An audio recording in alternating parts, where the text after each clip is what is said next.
Bonjour, vous avez pu le voir dans cette courte introduction, c'est vrai, j'ai pris pas mal de poissons avec cette canne Daiwa Ardito 702 MFS.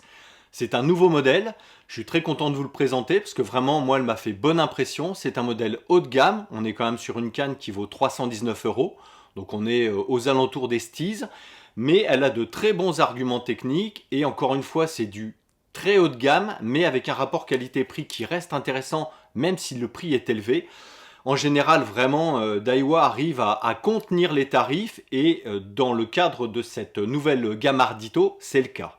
Alors moi, ce que j'ai bien aimé d'entrée de jeu, c'est la cosmétique. C'est vrai que chez Daiwa, les cannes colorées, c'est quand même pas fréquent, notamment pour pêcher le carnassier. Il y en a un peu plus en mer, mais sur le carnassier eau douce, c'est pas fréquent. Là, on retrouve un talon qui est rouge, qui est un rouge assez vif, et la partie avant du blanc jusqu'au premier anneau est de couleur bordeaux avec de très légères paillettes, des très petites paillettes, ce qui brille un petit peu à la lumière naturelle. Alors c'est un bordeaux assez sombre, assez dense, qui tire quasiment sur le noir, donc c'est pas clinquant, mais ça permet d'avoir quand même une touche colorée, ce qui est assez rare encore une fois dans les gammes de chez Daiwa. Je l'avais monté sur cette canne, j'avais monté un moulinet XLR de la même marque, Daiwa, c'est le nouveau modèle, équipé de la technologie AirDrive. Vous pouvez retrouver la vidéo de ce moulinet sur cette chaîne YouTube de la pêche et les poissons, puisque je l'avais testé, je vous l'ai déjà présenté. L'équilibre était parfait.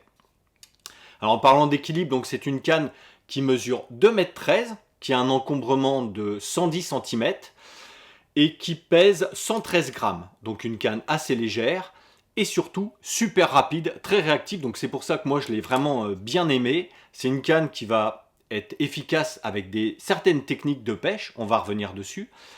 C'est un carbone HVF Nano Plus, alors ça fait très marketing, c'est un carbone en réalité qui contient peu de résine et qui a été renforcé avec des fibres de carbone supplémentaires, donc c'est un carbone assez léger, très réactif et qui va être très nerveux, en sachant que la résine apporte du poids en général et donc une certaine souplesse.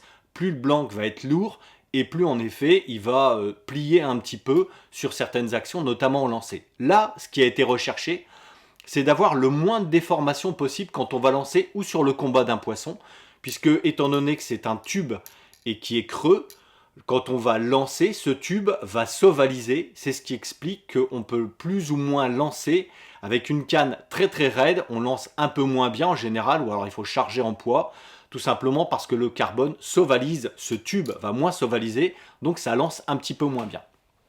Là, elle lance super bien. Ce modèle-ci a une plage de puissance qui va de 5 à 21 grammes. Alors, faut pas trop la surcharger, parce que comme elle est très raide, on a l'impression qu'on peut surcharger un peu en poids de l'heure. C'est dommage parce que vous allez perdre cette réactivité. Donc, il faut plutôt rester dans la plage de puissance qui est recommandée.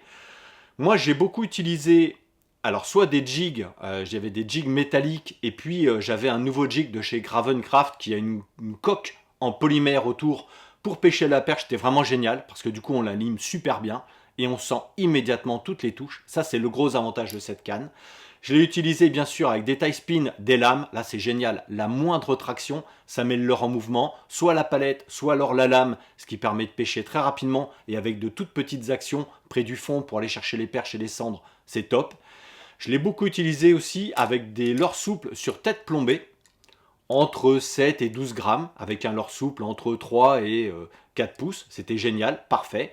On sent tout le fond parce que cette résonance permet de bien sentir si on est sur de la vase, sur du caillou, sur des graviers, etc. Et à la moindre touche, dès qu'on met un petit coup de poignet, paf, on arrive bien à planter l'hameçon dans la gueule du poisson, parce qu'avec cette sécheresse de la canne, on peut planter vraiment fort les hameçons en gueule.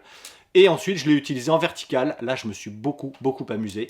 Vous pouvez le voir sur cette vidéo. Il y a vraiment, on est hyper tactile et dès qu'on a une touche, la moindre action, on peut planter le fer dans la gueule du poisson. Je parlais de cannes d'équipement haut de gamme. On a 9 anneaux qui sont de chez Fuji, Concept K, pour limiter le risque d'emmêlement, notamment sur le premier anneau, d'emmêlement de la tresse autour de la patte de l'anneau, avec une céramique SICK. C'est la plus dure, c'est la plus chère, mais c'est celle qui va donc le mieux résister à l'usure avec de la tresse, en sachant que sur des cannes médium comme ça, il n'y a quand même pas des combats hyper fous et hyper lourds, mais en tout cas le SIC, c'est celle qui va être le plus dure, donc la plus résistante, et également qui va le mieux diffuser la chaleur. Sur des combats, sur des lancers, forcément, quand vous enroulez la tresse et que vous la tenez avec des doigts, vous allez vite vous rendre compte que la tresse, elle va chauffer. Donc sur un combat, il peut y avoir des points de chaleur sur l'anneau, et le SIC va diffuser, cette céramique va diffuser la chaleur, et donc va protéger votre corps de ligne. C'est important. On retrouve un porte-moulinet Air Sensor de chez Daiwa avec une bague qui est vissante par l'arrière et qui tient très bien le pied du moulinet. De la mousse EVA également sur le talon de la canne pour bien la protéger en cas de choc. Et puis offrir une bonne prise en main pour la main faible quand vous allez lancer. Et donc ce porte-moulinet, j'ai trouvé que l'ergonomie de la mousse qui est posée ici est vraiment très bonne. Elle est un petit peu plus fine à l'avant, donc on a une très bonne prise en main, aussi bien quand on lance que quand on tient la canne pour pêcher en vertical. Voilà. Donc cette gamme Ardito, elle ne compte que 4 modèles, malheureusement. Je dis malheureusement parce que franchement ça m'a bien plu, elle m'a vraiment beaucoup impressionné. Des modèles qui vont de 2,01 m à 2,29 m, donc on voit que c'est des cannes plutôt petites, prévues pour pêcher du bord certes, mais majoritairement en bateau, et avec des techniques assez fines. Je parlais donc bien entendu de tout ce qui est pêche avec des leurres métalliques, bien sûr, leurre souple sur tête plombée, mais vous allez pouvoir pêcher aussi Texas, Carolina, Ned Rig, et bien entendu en wetless, avec des leurres souples, pas plombées, et que vous allez laisser descendre dans la colonne d'eau.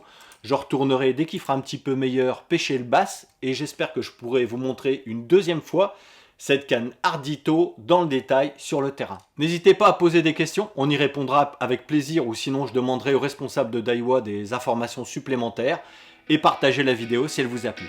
A très bientôt.